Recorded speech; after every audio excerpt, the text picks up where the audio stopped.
ജഗ്ദീപ് ധൻഖറിന്റെ രാജി അത് വലിയ ചർച്ചയായിട്ടുണ്ട്. അതിനെ തുടർന്ന് വലിയ വാദപ്രതിവാദങ്ങളൊക്കെ ഇതിന്റെ പുറകെ നടക്കുന്നുണ്ട്. പക്ഷെ നമുക്കറിയേണ്ടത് അടുത്ത ഉപരാഷ്ട്രപതി ആരായിരിക്കും? ഇത് വളരെ പ്രസക്തമായ ഒരു ചോദ്യമാണ്. കാര്യം എന്ന് പറഞ്ഞു കഴിഞ്ഞാൽ ഇതിൻ്റെ ചർച്ചയാണ് നമുക്ക് ചുറ്റും ഇപ്പോൾ നടന്നുകൊണ്ടിരിക്കുന്നത്. ഏത് രാഷ്ട്രീയ പ്രവർത്തനം ഇപ്പോൾ കേരളത്തിൽ ഇപ്പോൾ VS മരിച്ചതുകൊണ്ട് അതാണ് കൂടുതൽ ചർച്ച ചെയ്യപ്പെടുന്നതെങ്കിലും മറ്റ് തലങ്ങളിൽ നോക്കുകയാണെങ്കിൽ കേരളത്തിലെ BJPക്ക് പോലും ഇതിപ്പോൾ ചർച്ചയാവുന്നുണ്ട് എന്നുള്ളതാണ്. കേരളത്തിൽ ഒന്ന് തരൂരിൻ്റെ വാക്ക് പേര് ഇതിൻ്റെ കൂടെ ഇപ്പോൾ ഓടുന്നുണ്ട്. പക്ഷേ നമുക്കത് അധികം മുഖവിലേക്ക് എടുക്കാണ്ടെന്നേ പറയുള്ളൂ. തരൂർ ഉപരാഷ്ട്രപതി ആവാനുള്ള സാധ്യതയൊന്നുമല്ല. തരൂരിന് മറ്റ് പല പദവികളൊക്കെ ആകാം ഈ പറയുന്ന NDAയുടെ ഭാഗമായാൽ കിട്ടാനിരിക്കുന്നത് എന്നുള്ളതാണ്. പക്ഷേ ഇവിടെ കേൾക്കുന്ന പേരുകൾ ഏതൊക്കെയെന്ന് പറയുമ്പോൾ എന്തുകൊണ്ട് കേരള BJPയിലും ഇല്ലെങ്കിൽ ദക്ഷിണേന്ത്യയിൽ ചർച്ചയാവുന്നു എന്ന് ചോദിച്ചു കഴിഞ്ഞാൽ അതിനൊരു കാരണവും കൂടിയുണ്ട്. ദക്ഷിണേന്ത്യയിൽ നിന്ന് അവസാനമായിട്ട് ഉപരാഷ്ട്രപതിയായത് വെങ്കയ്യ നായിഡുവാണ്. അതിനുശേഷം ജഗ്ദീപ് ധൻഖറാണ് ആയത്. അപ്പോൾ എന്തായാലും ഒരു ഉപരാഷ്ട്രപതി ദക്ഷിണേന്ത്യയിൽ നിന്ന് വേണമെന്നൊരാവശ്യം ഉയരുന്നുണ്ട്. അക്കൂട്ടത്തിൽ ഒരു വിധത്തിലുള്ള ചർച്ചയിൽ കേരളത്തിൽ നിന്നുള്ള ഒരു പരിഗണനയ്ക്ക് എന്തെങ്കിലും സാധ്യതയുണ്ടോ എന്നുള്ള ചില ചോദ്യങ്ങൾ ഉയർന്നത്. കേരളത്തിൽ നിന്നാണെങ്കിൽ ഇനി ആര് എന്ന് ചോദിച്ചു കഴിഞ്ഞാൽ രാജേട്ടനായിരുന്നു അതിന് ഏറ്റവും യോഗ്യനായൊരു മനുഷ്യൻ. അദ്ദേഹം ഇപ്പോൾ വാർദ്ധക്യം ആരോഗ്യസ്ഥിതിയൊക്കെ അത്ര മെച്ചമല്ലാത്തത് കൊണ്ട് തന്നെ അദ്ദേഹം ആവാനുള്ള സാധ്യതയൊക്കെ വളരെ കുറവ്. പ്രായാധിക്യം ഒരുപാടുണ്ട്.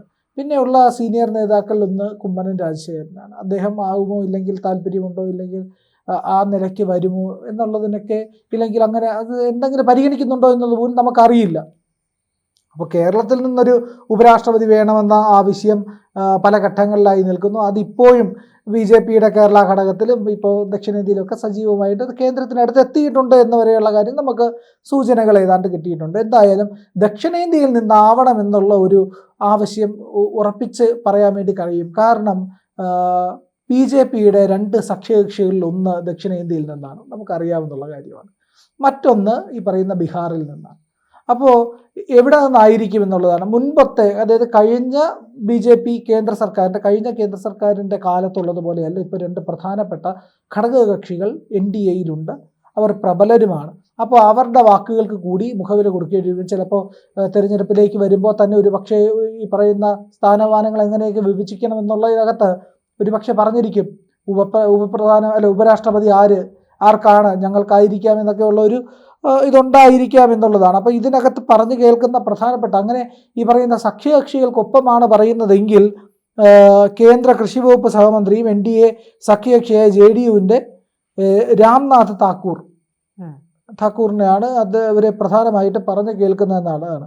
അതായത് കർപ്പൂരി താക്കൂർ എന്ന് പറയുന്ന പ്രബലനായ നേതാവ്, ഭാരതത്തിനൊക്കെ നൽകി ആദരിച്ച പിന്നാക്ക വിഭാഗങ്ങൾക്ക് വേണ്ടിയിട്ട് ഈ പറയുന്ന ഷെഡ്യൂൾഡ് കാസ്റ്റിലുള്ള ആൾക്കാർക്കും ട്രൈബിലുള്ള ആൾക്കാർക്കും ഒക്കെ വേണ്ടി, പട്ടികജാതി പട്ടികവർഗ വിഭാഗങ്ങൾക്ക് വേണ്ടിയിട്ട് ബീഹാറിലേറെ പോരാടിയ ഒരു മഹാനായ മനുഷ്യൻ, അദ്ദേഹത്തിൻ്റെ മകനായിട്ടുള്ള രാംനാഥ് താക്കൂർ ബീഹാറിൽ നിന്നുള്ള നേതാവാണല്ലോ. അദ്ദേഹം ആവുമെന്നുള്ള ഒരു ഉപരാഷ്ട്ര സ്ഥാനത്തേക്ക് കൊണ്ടുവരാനുള്ള ഒരു സാധ്യത ഉണ്ട് എന്നുള്ളത്, അത് NDAക്ക് ഗുണം ചെയ്യുമെന്നും, ഈ പറയുന്ന ബീഹാർ ഇലക്ഷൻ നടക്കാനൊക്കെ ഇരിക്കുന്നത് കൊണ്ട് അത് ഗുണം ചെയ്യുമെന്നും, അതേസമയം BJP സ്ഥാനത്ത് നിന്ന് മാറുന്ന JP നദ്ദയുടെ പേര് പറഞ്ഞു കേൾക്കുന്നതായി ഒക്കെ പറയുന്നുണ്ട്. അപ്പോൾ ഇത് ആരെ ഉറപ്പിക്കാൻ കഴിയുമെന്നൊന്നും നമുക്ക് പറയാൻ കഴിയില്ല. എന്തായാലും കേരളത്തിൽ നിന്ന് ആരെങ്കിലും ഉണ്ടാവുമോ എന്ന് ചോദിച്ചാൽ ഒരു പക്ഷേ കേരളത്തിൽ നിന്ന് പോയ ഒരാൾ ആരിഫ് മുഹമ്മദ് ഖാൻ ഒരു പക്ഷേ പരിഗണിക്കപ്പെട്ടേക്കാം എന്ന് പറയുന്നുണ്ട്.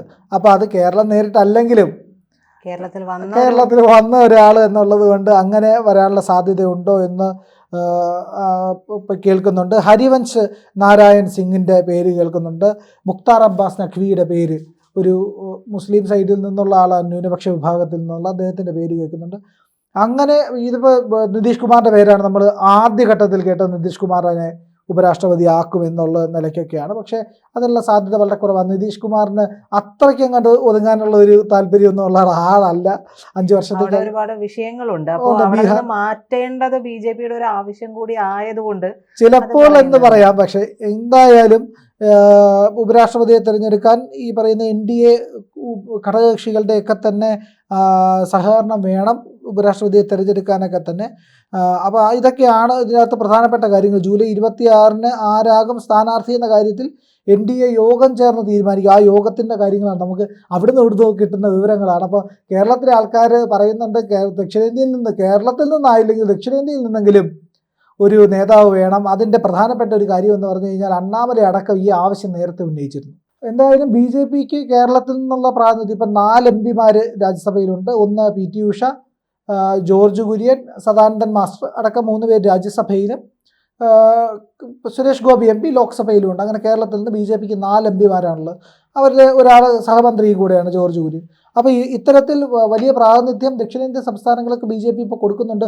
അപ്പോൾ അതിൻ്റെ ഒപ്പം ഉപരാഷ്ട്രപതി കൂടി കേരളത്തിൽ നിന്നാണെങ്കിൽ അത് വലിയ മുതൽക്കൂട്ടാകും ഈ വരാനിരിക്കുന്ന തെരഞ്ഞെടുപ്പിന്. ഇപ്പോൾ കേരളത്തിൽ നിന്ന് ഇത്രയും പ്രാതിനിധ്യം ഉള്ളതുകൊണ്ട് തമിഴ്നാട്ടിൽ നിന്ന് ഒരു പക്ഷേ ആകാനുള്ള സാധ്യതയുണ്ട്. ഇപ്പോൾ ആന്ധ്രയൊക്കെ BJPക്കൊപ്പം സഹകരിക്കുന്നതായതുകൊണ്ട്, NDAക്കൊപ്പം സഹകരിക്കുന്നതായതുകൊണ്ട് അതിൻ്റെ ആവശ്യം വലിയ ആവശ്യമില്ല. എങ്കിലും കർണാടകയിൽ നിലവിൽ BJPക്ക് കരുത്തുണ്ട്, അത് മുന്നേറാൻ കഴിയും. അപ്പോൾ കേരളത്തിൽ നിന്നോ തമിഴ്നാട്ടിൽ നിന്നോ ഒരാളെ പരിഗണിച്ച് ദക്ഷിണേന്ത്യൻ പ്രാതിനിധ്യം ഉറപ്പിക്കാനുള്ള ഒരു മാർഗവും കൂടി നോക്കുന്നുണ്ട്. BJPക്കകത്തത് ഒരു ചർച്ചയുണ്ട് എന്ന് പറയുന്നുണ്ട്.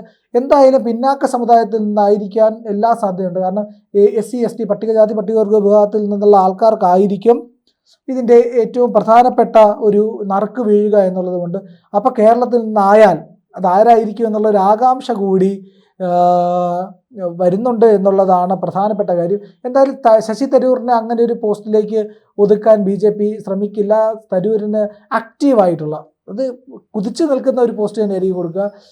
എല്ലാവരും നിരന്തരം പറഞ്ഞുകൊണ്ടിരിക്കുന്നത് തരൂരിന്റെ പേരാണ്.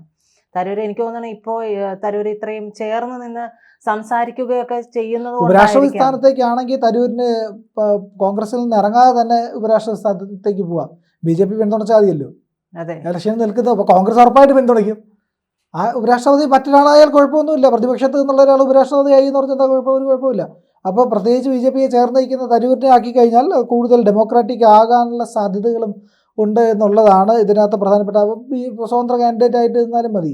അപ്പോൾ അങ്ങനെ ഒരു ഇതുണ്ട്. എന്തായാലും അനുച്ഛേദം 68 പ്രകാരം ഉപരാഷ്ട്രപതി സ്ഥാനത്തേക്ക് ഒഴിവ് വരുന്ന സാഹചര്യം എത്രയും വേഗം നികത്തണം. തെരഞ്ഞെടുപ്പ് നടത്തി 32 ദിവസം നീളുന്ന തെരഞ്ഞെടുപ്പ് പ്രക്രിയയാണ് ഉപരാഷ്ട്രപതിയെ തിരഞ്ഞെടുക്കാനുള്ളത്. ഉപരാഷ്ട്രപതി തിരഞ്ഞെടുപ്പ് കമ്മീഷൻ പുറപ്പെടുവിച്ച് 32ാമത്തെ ദിവസം ഫലപ്രഖ്യാപനം നടക്കും. ലോക്സഭയിലെയും രാജ്യസഭയിലെയും തിരഞ്ഞെടുക്കപ്പെട്ട MPമാരാണ് ഉപരാഷ്ട്രപതിയെ തിരഞ്ഞെടുപ്പിനായി വോട്ട് ചെയ്യുന്നത് എന്നുള്ളതാണ്.